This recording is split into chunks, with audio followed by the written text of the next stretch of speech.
আপনি বেগুন বিক্রি করতেছেন, প্রতারণায় শিকার হচ্ছেন কিনা আপনি কি জানেন? এই ভিডিওটা শেষ পর্যন্ত দেখেন, তাহলে বুঝবেন যে এরকম প্রতারণায় আপনার শিকার হচ্ছেন কিনা।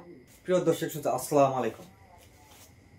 আপনি যদি বেগুন চাষ করে থাকেন, এই ভিডিওটা আপনার জন্য। আপনাকে কিভাবে ব্যবসায়ীরা ঠকাইতেছে আপনি কি জানেন?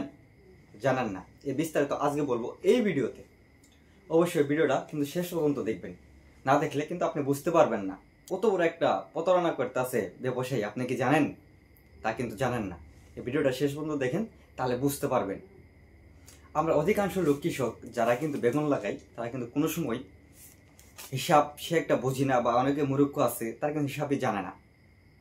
আমাদের কাছ থেকে ব্যবসায়ীরা বর্তমান 43 কেজিতে নিতে আছে 1 মণ বেগুন, যেখানে 43 কেজিতে হয় 1 মণ তাদের কাছে। আর আমাদের হিসাব কি, আমরা সবাই জানি 40 কেজিতে 1 মণ। না ভাই, আপনার কাছে 43 কেজি নিতে আছে 1 মণ হিসাবে। তার বাজারে গেলাম, দেখলাম আমি যেটা হচ্ছে এক ভাই বেগুন দিচ্ছে 4 মণ, 4 মণ 15 কেজি। তো অতএব ওনার যদি 4 মণ 15 কেজি বেগুন দিয়ে থাকে, তাহলে আমরা যদি 43 কেজিতেও 1 মণ হিসেবে ধরি, তাহলে 4 মণে 3 4 12 কেজি।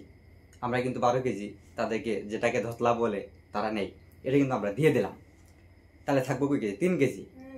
তা না, তারপরেও কি করছে আমি আপনাদেরকে বলি, শুনেন।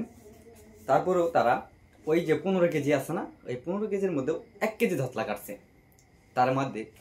তার মধ্যে হচ্ছে লাভের মধ্যেও লাভ। আপনি কি হিসাবটা আমার বুঝতে পারছেন? না বুঝলে আবার বলতেছি, আপনাকে 43 কেজিতে ওনারা নিতে আছে 1 মণ হিসাবে।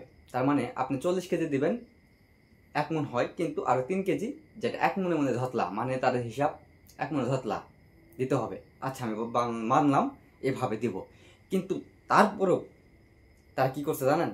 এই যে 4 মণ বেগুনের মধ্যে যে 12 কেজি দিয়ে দিলাম, দিয়ে 3 কেজি থাকে, এই 3 কেজির মধ্যে 2 কেজি তারা ধতলা কাটছে, 1 কেজি ধতলা কাটছে। আপনি কি প্রতারণা হইতেছেন না এভাবে? আপনি কি জানেন এই বেগুন যে তারা ঢাকা পাড়ে, ঢাকায় কি 43 কেজিতেই 1 মণ হিসেবে নেই? আপনি কি জানেন? জানেন না। তারপর আপনাদের কাছে 43 কেজিতে নিতে আছে। বেশি বেশি করে ভিডিওটা সবার মাঝে শেয়ার করবেন, যারা বেগুন চাষ করে বা অনেকে জানেন না।